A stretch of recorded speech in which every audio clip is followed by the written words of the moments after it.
Ang i-share ko po sa inyo ay ang paraan para kumita ng first million.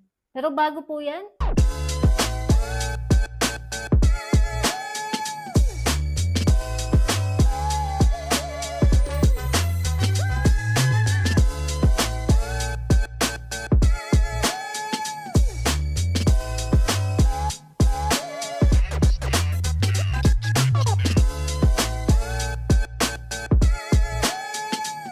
may kwento po muna ako sa inyo. 2022, nagkaroon ako ng problema financial.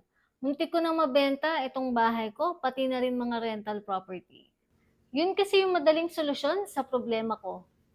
Pero instead na gawin ko yun, nag-isip pa ako ng ibang paraan.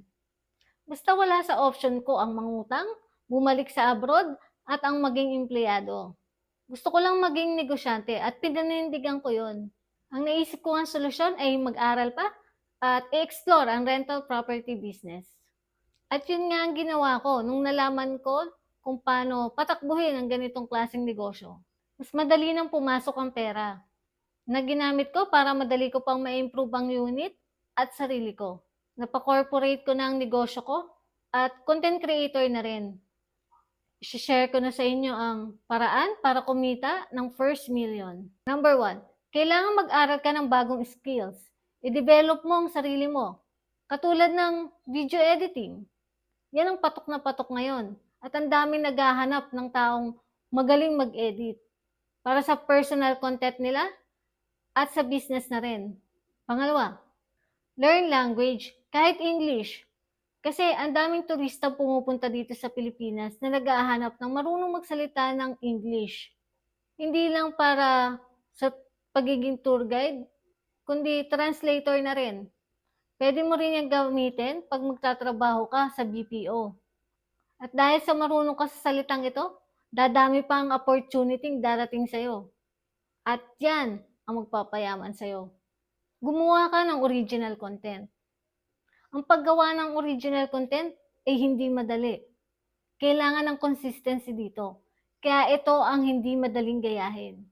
Malaki din ang maitutulong nito para sa inaalok mong service, produkto, at para na rin sa personal mo. Para mas makilala ka pa. Karamihan na nagtatagumpay na profesional at negosyante ay nasa social media na ngayon. Naniniwala ako na ang pagyaman ay nasa sa atin. It's a choice, kaya kailangan mong kilusan at panindigan ito. Ang kalaban ko dito ay ang katamaran. Kaya naman, araw-araw kong pinaglalabanan to. Alam mo ba kung bakit sinishare ko ito sa'yo? Kasi gusto ko yumaman ka. May experience mo ang komportableng buhay.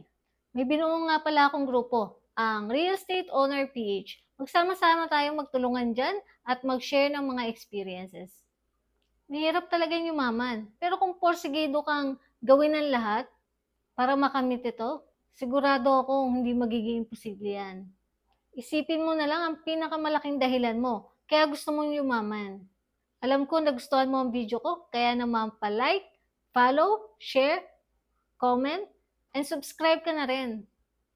Ako nga pala ulit, si Len Hagoba, na naniniwala sa kasabihang kapag determinado ka, sigurado ako malayo ang iyong mararating. Bye!